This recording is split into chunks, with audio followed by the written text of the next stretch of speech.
जय जिजाऊ, जय शंभूराजे, जय शिवराय.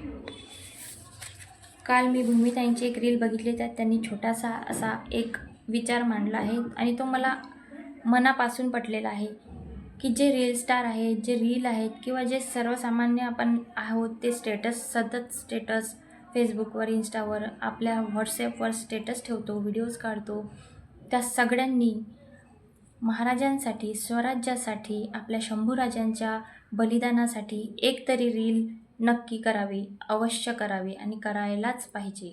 तो विचार मला पटलेला आहे आणि त्यासाठीच मी ही रील बनवते आहे. ती जास्तीत जास्त लोकांपर्यंत शेअर करा, हीच विनंती. बलिदान मास चालू आहे. हा बलिदान मास सगळ्यांनी पाळला पाहिजे असं मलाही वाटतं. मीही तो पाळणार आहे. आपल्याला जसं जमेल तसं तुम्ही बलिदान मासाचे पालन करू शकता.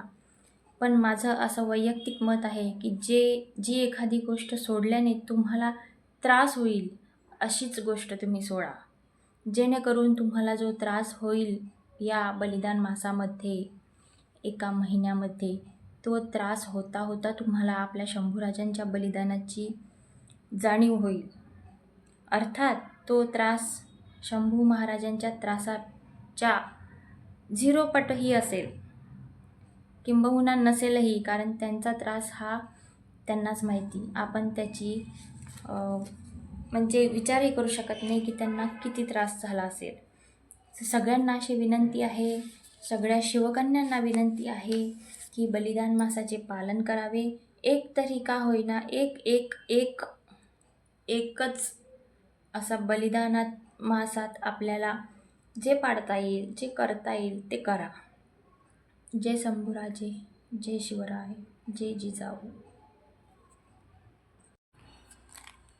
हे मा जिजाऊ, हे छत्रपती शिवाजी महाराज, हे शंभूराजे, आज मी तुम्हाला वचन देते, शब्द देते की यापुढे मी कुठल्याही आपल्या स्वराज्याच्या गडकिल्ल्यांवर जाताना अगदी आपल्याला शोभेल अशी, आपल्या स्वराज्याला शोभेल अशी, आपल्या भगव्या झेंडाला शोभेल अशी वेशभूषा करून जाईल, जेणेकरून आपल्या कुठल्याही मानाला, सन्मानाला धक्का पोचणार नाही, ठेच लागणार नाही, याचा विचार मी कायम करत राहणार.